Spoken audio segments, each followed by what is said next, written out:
When Volvo revealed the S90 sedan, I was just about boarding a flight. So the only information that I could download about this vehicle before going offline were the photographs. I had no access to the technical data, no idea about the kit, no idea about its positioning. The 90 numerical obviously suggested that this was going to be the flagship sedan for Volvo, but I had no idea that it was actually going to replace the aging S80. To me, it looked more expensive, something that would be slotted above or at least on par with the XC90.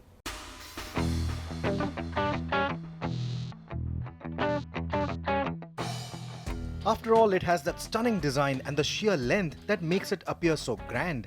I was surprised to find out that this car actually takes on the likes of the E-Class and the A6. The Thor's hammer headlights did get me a little concerned that Volvo might follow the path of its peers and make the entire portfolio look like it's cut from the same cloth. But the S90 has enough distinction to prevent the design from getting diluted. Details like the concave grille, the indentation for the Volvo insignia on the boot, and the distinctive shape of the taillights are all exclusive to the S90. The long bonnet is necessitated by the SPA platform that the S90 shares with the XC90, where the distance between the front axle and the dashboard is fixed. But the S90 uses this limitation to its advantage. The long bonnet, the chunky taillights, and the straight lines of the car remind me of the stately cars from the 90s. But the generous use of LEDs, the finishing of the paint, the smooth contours, the diamond cut alloys, and the attention to the minutest of details all make it a 21st century car. That said, it isn't a modern retro, but more of a timeless style done right. Think of it as a tuxedo that is tailor-made to fit you, prim and proper. So in that sense, the S90 doesn't bring anything remarkably new to the segment, but it is beautiful in its own way, and to me this design looks like it is something that won't be trumped very easily by its rivals. The new E-Class ends up looking a little too much like the C-Class. The new 5 Series lacks flair, the new XF lacks novelty. And the philosophy behind the A4 or the Q5 tells me that the new A6 that comes out in a couple of years from now may not look too different than the outgoing car. So I think this design has a lot going for it. The story is no different on the inside either. The familiar minimalist design of the XC90 is refined further to suit the cabin of the S90. There's a heady mix of metal and wood on the inscription trim that I was driving around. The materials feel premium and the cabin feels rich and plush.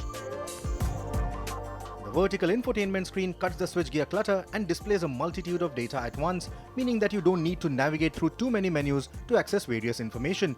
The user interface isn't perfect and will need refinement, but I like where it's headed. The slim front seats look like foam pads cobbled up together on a spine, but Volvo says that these are designed and developed in collaboration with orthopedics to ensure clinically safe ergonomics and enhance safety in case of an accident. The seats also come with their own little crumple zone to prevent spinal injury from occurring in case the car suffers a massive underbody impact. The comfort levels of the seats are indeed very good, and the ventilated surface adds more to that effect. The cushioning seems firmer than its rivals, but offers better long-distance comfort. Ditto for the rear seats. It's quite comfortable. There is enough space in the back to approve of the S90 as a chauffeur-driven car. I could have done with slightly better under-thigh support, but that's about it. Despite the long length of the car, the coupe roofline, the low-slung design, it's quite easy to get in and out of the car as well. The noise insulation of the cabin is amazing too, and the only thing that broke the silence on our drive was the air conditioning that was having to work in full swing in the Rajasthani heat.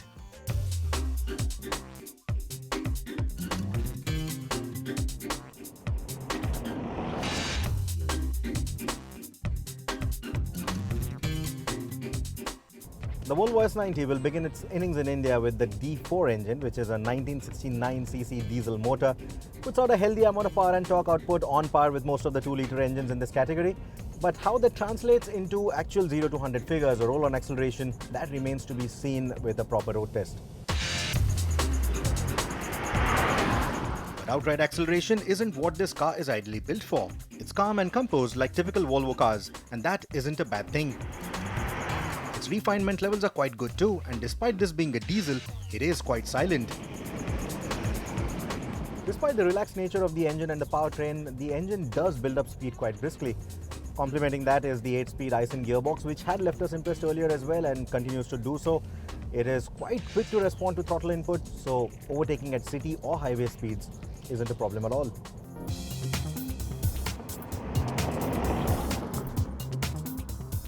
This engine doesn't get the turbo lag eliminating power pulse system from the D5 diesel that we drove a few months back, but frankly, it doesn't feel like it needs one. It has enough low-end chuck for casual urban duties or highway runs, and the engine doesn't feel out of breath even at slower speeds.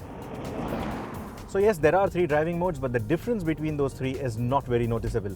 The engine response is a bit sharper, but as far as the suspension or the steering is concerned, it doesn't really feel all that dynamic even in dynamic mode. So don't expect this mode to suddenly turn this into a 5 Series rival. This is still on par with a Mercedes-Benz or an Audi. This car likes to remain relaxed, and the attitude works quite well on our road conditions. It soaks up most of the bumps that our roads throw at it, and the suspension also manages to remain quite silent. Ride quality is quite good despite the 18-inch rims, and it's only on the really sharp bumps where the car seems to get unsettled.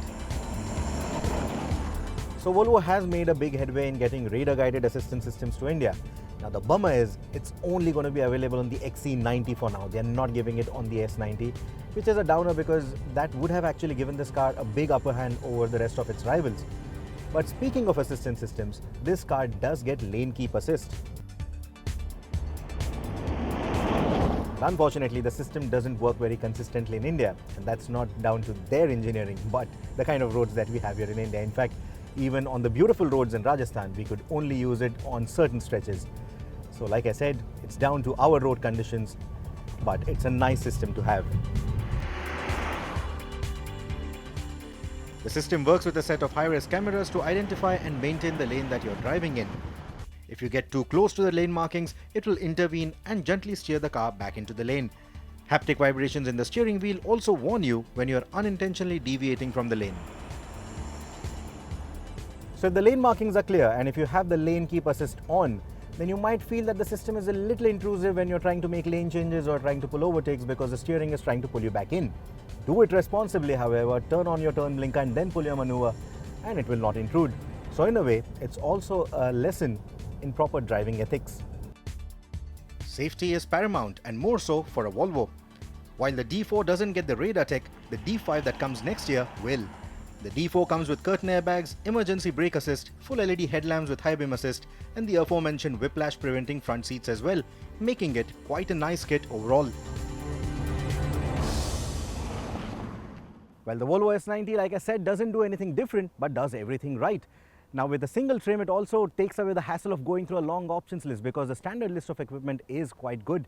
So in that sense, it can actually end up being a very sensible buy. So should the Germans be worried? Internationally, maybe. In India, not so much, thanks to that fat brand following that all of them have. But if you're one of those consumers who are looking for something more exclusive and don't really care about the make or the model, well, the S90 could actually end up being a more lovely alternative than the Jaguar XF.